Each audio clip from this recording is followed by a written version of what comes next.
Well, good morning, good people. Mark Holmes here, and as always, I want to thank you all for watching, commenting, subscribing, and being part of the Joe Boo Sports Report. Without you guys, as well as you ladies, you know that this literally, and I mean literally, does not work. Man, it is Thursday morning already. Man, can't believe how fast the week's gone by down here because I've got to get working on this place because people need a nice place to stay, and I'm trying to give it to them. Jerry Jones was involved in a car accident. We can't find any details of exactly what happened with the car accident, who was at fault and all. We don't know if he was headed to 7-Eleven to get some wine or whatever, or where he was going. But it was kind of late last night. So he was urged by police to go to the hospital and get checked out. And he went to the hospital in Parkland, in which case he was released last night and was home and doing fine. And according to Stephen Jones, he's okay. So take that as well. So I guess what we can say is Jerry Jones did not like get his hand severed and find out if he knew his anatomy or not. He was okay. And so there's that. There's never the Cowboys. There's always some kind of drama. Something is always going on, and so forth. Now, the draft is over. Now, the window of losing compensatory picks, if you end up signing free agents, is now over. So, what does that mean? What does that mean? Well, it means that if the Dallas Cowboys end up signing any players now, free agent wise, whatever money it costs, it will not hurt their compensatory picks. And as it stands right now, it looks like we're going to probably end up getting three, a fourth and two fifths, because we lost Randy Gregory, Cedric Wilson, as well as who else did we lose? I'm having a brain fart this morning. It wasn't Amari Cooper because that was a trade. Um,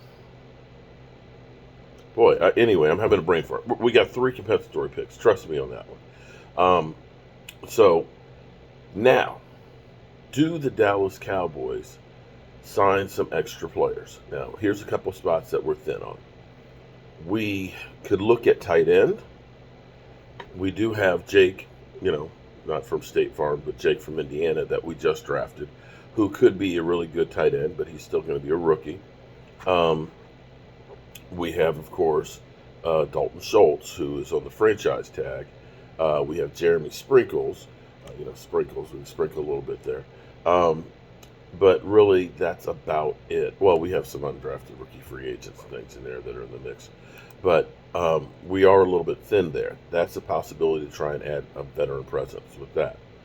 The next spot that you may want to look at is, even though we did end up drafting Tyler Smith, the Cowboys could still look for a veteran guard to go in there, because you want to make sure that the Cowboys do have, a great starting offensive line, because everything is going to start from the offensive line out. If we don't get the offensive line together, we're in trouble. One of the places I would say that they may end up looking to would be linebacker. Jabril Cox, I believe, is going to end up having, they believe a lot in Jabril Cox, which is great. I think he can be a good player in his second year, can take a step forward. But between Van Der Esch, who's had the injury history and stuff, who Van Der Esch actually played better as the season went on last year, I'm sure they have a lot of faith in him, but you still want to cover all your bases. You have Luke Gifford that's in there, and of course, Micah Parsons. So the Cowboys may look to add a veteran right there to just kind of make sure that they're good. Now, the question will be is, will Stephen Jones get out of the penny pitching business? I doubt it. But as you can see that right now that the draft is over with, teams are going to start shedding some of their veteran presence, some of their higher salary cap guys, to make way for the rookies, the next generation, so to speak. And there's still guys out there, of course. There's still Baker Mayfield. Who knows where Baker will end up? It seems like, of course, Seattle is kind of interested, but it's only lukewarm. It seems like Carolina is kind of interested, but that's kind of lukewarm. There's the Debo situation where San Francisco says, hey, we want you back. And he's just like, I'm done with you guys. He has literally already moved on. So we don't think that he's going to be back in San Francisco. And I'm hoping that he's not back in San Francisco and that he goes someplace like, I don't know, the AFC to weaken that team. Because again, if they get weaker, that kind of helps us as well. Of course, there's also Odell Beckham Jr. out there who, much like Michael Gallup, is recovering from an ACL injury. So you don't know when and where he'll be ready to play. He probably won't be ready to start the season. Probably look for him to be added on a team that's like making a playoff run that says we need a little, hired assassin, a little extra player up in there to try and get us over the hump. Other than that, I don't think the Cowboys, maybe a kicker, a veteran kicker they might add in there. Other than that, I think the Cowboys feel pretty good about their roster. The good thing, and I want to double check, the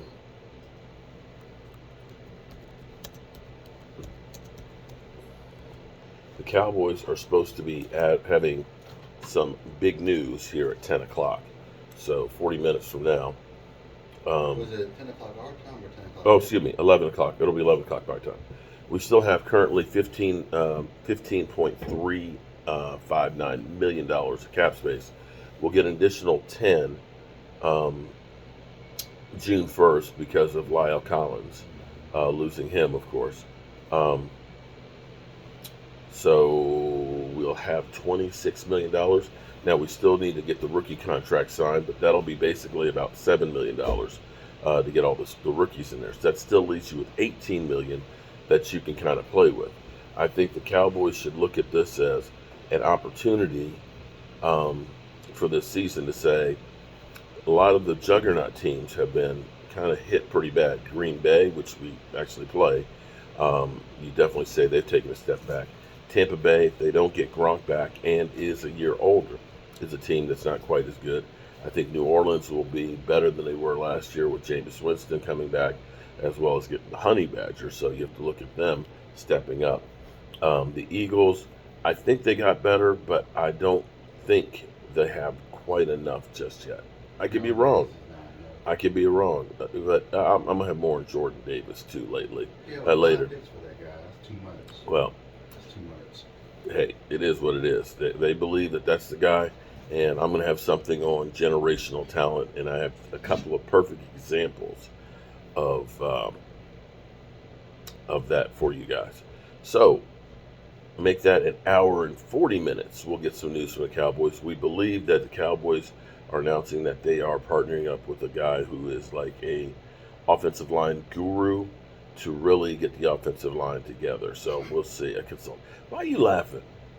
Because we need an offensive line coach. Well, they figure that we can just basically, instead of signing up a long commitment and everything else, we can hire a consultant that we can let go at any time. Pay as you go. That's the mentality of the Dallas Cowboys. We don't want people to we don't want to pay health insurance and Social Security and stuff. We're going to give you a 1099 and you take care of that stuff because we cheap ass. All right, good people. I'm going to be over on the job. I got a lot of work to do. I'm tired. My body hurts. One last thing here, and I'm looking for your guys' thoughts and ideas on this. Brother Stu, who's like, family to me, has cancer.